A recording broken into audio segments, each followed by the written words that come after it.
Look at the goldenness of that chicken. The rosti is looking ridiculous. Oil's coming out the chorizo. Look at that colour. Chicken cooked on fire. What could be better than that? Now we're incredibly lucky as we've got a beautiful Kamado Joe BBQ. So we're going to put the chicken in there and leave it for probably about 3 hours. Oh.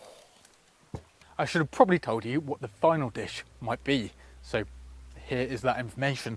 We're going to be cooking a whole chicken. We're going to cook the chicken in the Kamado for about 3 hours, then serve that with a beautiful crispy potato rosti, some chorizo and some sort of salsa verde with a bit of acidity just to cut through everything. Right, so next thing, we're going to put the peppers on the Kamado because we want to get that kind of smoky flavour into it. While the chicken is doing its thing in the Kamado, we might as well be efficient with our time. So we're going to now start preparing the rosti. Really, really simple. It's shredded potato and you cook it in the pan, basically. The water we no longer need. So that can go right about there. There we go. All we now have to do is to grate them and add a bit of seasoning. Obviously the salt in there is going to draw out the moisture. So then we'll drain them off and then we'll cook them in a cast iron skillet. Before we cook off the potato rosti, we're going to try and elevate the flavour by frying off some chorizo first and then adding the potato. That way all of the potato will take on that beautiful chorizo flavour. This is probably one of the most beautiful sights you'll ever witness. All of those delicious oils coming out of the chorizo. Look at that colour. We'll add our grated potato into the pan alongside the chorizo. Oh. This is going incredibly well. Now the rosti is on, we're going to cook it really delicately and slowly because we want the finish to be beautifully golden and crisp rather than just completely singed and unedible. Whilst that is cooking away, we're going to start on our little salsa verde. It is not a true salsa verde, it is a version of such a thing. So for that, we're going to use some shallots, some white wine vinegar, some olive oil, some spinach, and then a selection of herbs from the garden. So we'll crack on with that. First we'll start with the shallot. We're going to slice that really, really thin.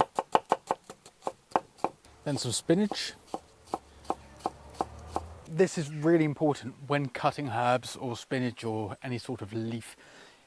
You don't want to cut over it again and again and again because all you're doing is bruising it and you're losing the freshness from it. So like you may have seen then, you're just slicing through it once or as few times as you can. Now we can start putting everything together. So we can add our spinach and our shallots into the bowl along with a dash of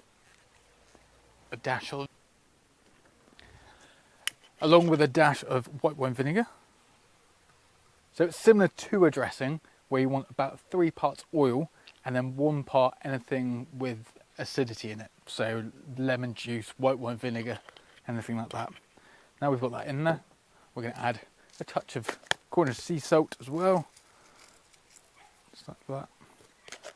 And then some olive oil. And olive oil I tend to mainly use for dressing salads and things like that to like keep it cold, because I found when you cook with olive oil it can be really bitter and not that nice. So the acidity from this will just help cut through the chicken beautifully. As you can see now, the rosti is looking ridiculous. You may have noticed half of it is missing. That is completely intentional. Nothing bad happened during this video, so that's all good. Right, I'm unbelievably excited because we've been waiting for about 3 or 4 hours and we're very hungry. Now just about to plate up. So we're going to start off first. We're going to serve it on a board because that's all trendy and whatnot. So first we are going to start by serving up our potato rosti, which as I mentioned is intentionally now half a potato rosti, and that keeps on happening, so that's good. I'm really nervous about this bit because if this doesn't come out right, I look like a fool. This is high risk, hopefully high reward. We'll see what happens.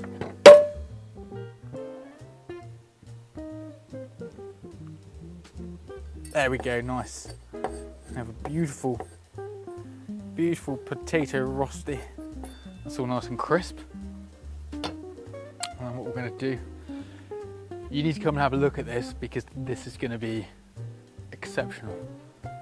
This hasn't been open for about 3 hours. Oh, look at the goldenness of that chicken. That has been cooking really low and slow, about 150 degrees.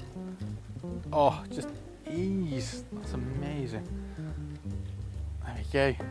Again, this is being served up really rustic, almost family style. I'm not going to bother about plating too much. So you know what, why not? We're just going to cut this baby gem in half. We'll just put that on there just to char that for a second. And whilst waiting that, I can get discarded. I'll bring out a chicken. Oh my God, it's looking incredible. This is insane. Right, put that to the side. I don't even care if that hadn't been enough, that's fine. Oh, this is looking ridiculous. You can have that all over the top. That is looking insanely good. So this is, as mentioned, it's just going to help kind of cut through all the chicken and the starch from the potato. Oh my God. So if you're looking to do a barbecue yourself, maybe you're lucky and you've got a Kamado, give this a go. It's really, really easy, and it's just something you can put in the middle of the table and everyone can just attack and just get involved. Now it's done, I think we're gonna we'll finish a glass of wine, sit down and enjoy it. Thank you very much for watching. If you did enjoy this, please like and subscribe to our channel. It does mean a lot. And if you were intrigued by the knife, I nearly cut myself, great, good times. If you're intrigued by the knife, then check out our website, which is www.perusai.com, where we have some beautiful kitchenware on there, and you will see some of the caliber of chefs we've worked with. It's quite interesting. Anyway, I'm going to leave it at that. Have a great day, and we'll catch you soon.